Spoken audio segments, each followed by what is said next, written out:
If you're looking to add a little passion or some warfare to your playing, I recommend learning this week's lick from The Audience is Listening by Steve Vai.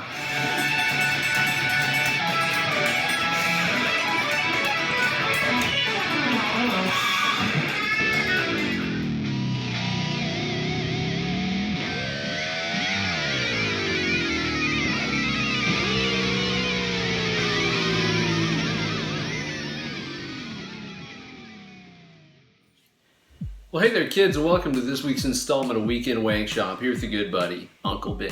Steve Vai's monumental Passion and Warfare album remains one of my favorite records of all time, even after all these years. It's one of those records that I feel like every guitar player on earth should own and listen to on a regular basis. One of the most fun tunes on the record is The Audience is Listening, which is kind of like Hot for Teacher on acid. It's got tons of ludicrous guitar playing in it, but my absolute favorite lick is always this one little descending thing that Vai plays towards the end of the solo. It's absolutely ripping. It's got a lot of attitude to it. It's one of my favorite licks on the whole record, actually. It's got some really cool legato ideas that you can rip off to your own playing too, so it's a really good one to learn.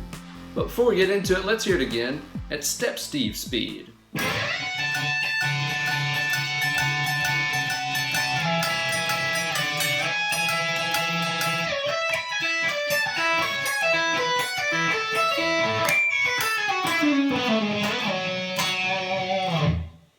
And of course, having a tab for a wicked lick like this always helps, so be sure to check out the tab for this week's lick on my Instagram page, which you can find over there at BenEllerGuitars.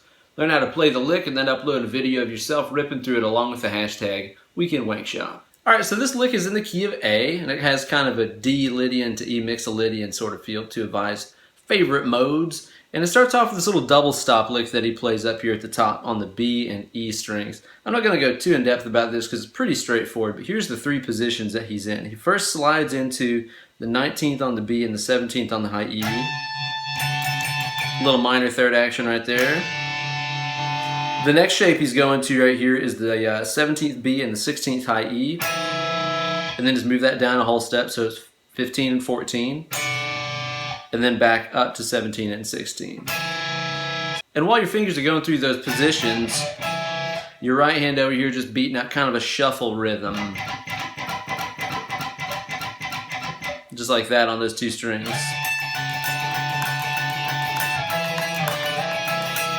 Just like that. Now let's get to the fun part. Now what you're going to do here is you're going to be playing a whole bunch of different chord triads on those two strings involving some pull-offs to the open high E here. We're going to start off by sliding into the 17th fret B string, just from a fret or two down.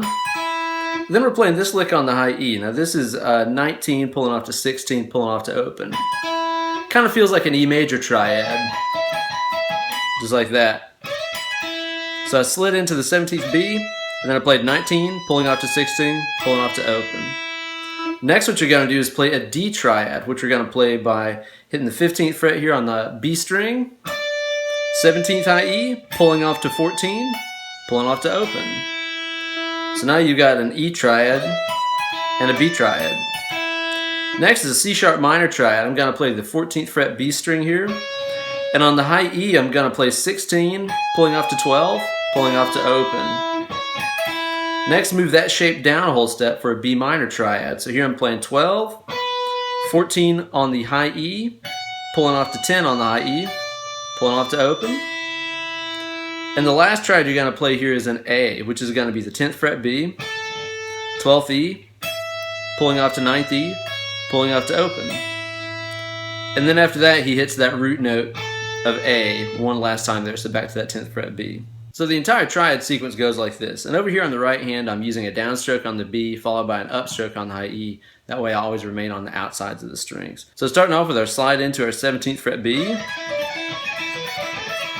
Just like that. So here on the high E string, you're going to start off with this little descending 3-note lick here, which is 10th fret, pulling off to 9th, pulling off to 7th.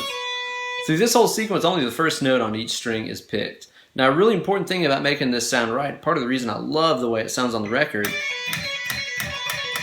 is there's a little bit of a slight pinch harmonic on that 10th fret high E string note right there. It's just enough to where you hear that note really kind of scream at you right when he starts that pull-off thing, which to me just sounds so much cooler than if he would have just picked a regular note. Having a little pinch at the front just adds extra attitude to it. So on the high E there, we start off with our 10th fret pinch harmonic, pulling off to 9, pulling off to 7. There's another really slight pinch harmonic that he hits on the 10th fret B. It's pretty much just a normal note though. Same pattern, 10 pulling off to 9, pulling up to 7. G string here, we're going to play 9, pulling off to 7, pulling off to 6. And then the same thing on the D here, so 9, 7, and 6. So altogether the whole sequence went 10, 9, 7, 10, 9, 7, 9, 7, 6, 9, 7, 6. Again, starting off with that nice little pinch harmonic on the top. So the last note that you've landed on is that 6th fret here on the D string. Now what you're going to do after that is to pick the 6 again, slide it up to 9, slide it down to 4, and then pick the 4 again. So that was 9 to 6 to 4, and then pick the 4.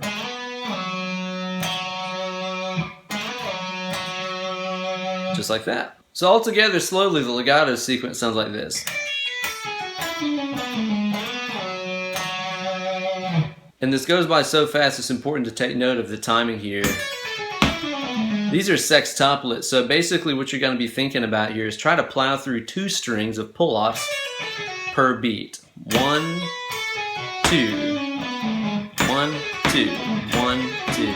Just like that to help you get the timing of this worked out. So again, 6 notes per beat. So all together we had our little double stop thing. Our triads, and then our big descending legato thing starting off with that slight pinch. And then that last little closing statement there. So cool.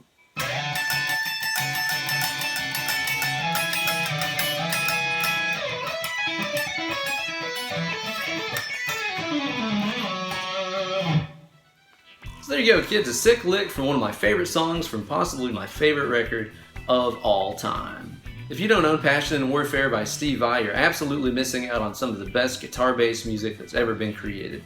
Be sure to go to iTunes and buy it. Don't download it. Give Steve your hard-earned money. Thank you guys so much for watching. Be sure to stay tuned for another cool lick next week. And also be sure to follow me on Twitter and Instagram at BenEllerGuitars. Also, if you're interested in booking some one-on-one Skype lessons with me so we can work on theory and scales and modes and technique and all that other good stuff, you can drop me an email, BenEllerGuitars@gmail.com. We'll talk about rates and times and stuff. Thanks again for watching. Stay tuned for more next week. Cheers.